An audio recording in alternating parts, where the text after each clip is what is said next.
This channel does not promote any violent, harmful, or illegal activities. All content provided by this channel is meant for an educational purpose only. হারানো 40টি mobile ফিরিয়ে দিল বারাবণী থানা। Asansol Durgapur police কমিশনারেটের ফিরে পাওয়া কর্মসূচির আওতায় বারাবণী থানার উদ্যোগে হারিয়ে যাওয়া 40টি মোবাইল ফোন তাদের প্রকৃত মালিকদের হাতে ফিরিয়ে দেওয়া হলো। অনুষ্ঠানে উপস্থিত ছিলেন এসিপি ইপসিতা দত্ত ও বারাবণী থানার আইসি দিব্যেন্দু মুখার্জি। মোবাইল ফিরে পেয়ে খুশি মালিকরা বারাবণী থানার প্রতি কৃতজ্ঞতা প্রকাশ করেন।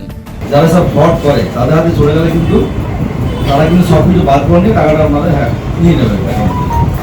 এই জন্য আমরা সচেতন হওয়া উচিত। আমরা তো বলতে শুধু আমরা না, দেখুন আমরা তো পুলিশের সাইড থেকে প্রতিদিনই আমরা ব্যবহার করি, প্রত্যেককে বিভিন্ন প্রোগ্রাম আমরা করে থাকি। আপনারা ফেসবুকগুলো দেখবেন, পেপারে দেখবেন, মানুষকে যদি মানুষ নিজে সজাগ না হয় খুব মুশকিল আছে। একটা কোনো আননোন কল থেকে আপনার কল করলো, আপনি কলার যে আমি ব্যাংকের থেকে বলছি, এই থেকে বলছি, আপনার ওটিপি বলুন।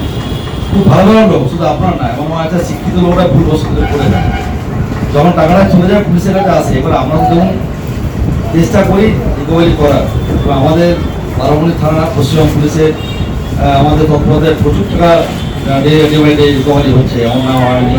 আমাদের পাশে যিনি বসে সুদীপবাবু লাস্ট টাকা রিকভারি করেছে, এবং আমাদের যে মিসিং মোবাইল যেগুলো যাচ্ছে আমার গত 7/4/2024 তারিখে আমার ফোনটা চুরি হয়েছিল।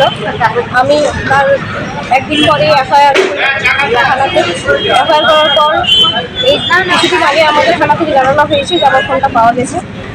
আজকে আমাদের এখানে প্রোগ্রাম ছিল থানাতে, সেখানে আমাদের ফোনগুলো মিনিমাম 40 জনের ফোন দেওয়া হয়েছে ফেরত। বারাবণী থানাকে অশেষ ধন্যবাদ জানানো হচ্ছে। সবাই মিলে যতজন আমরা ছিলাম সবার পক্ষ থেকে আমি ধন্যবাদ জানাচ্ছি আমাদের ফোনগুলোকে আবার আমাদের কাছে ফিরিয়ে দেওয়ার জন্য।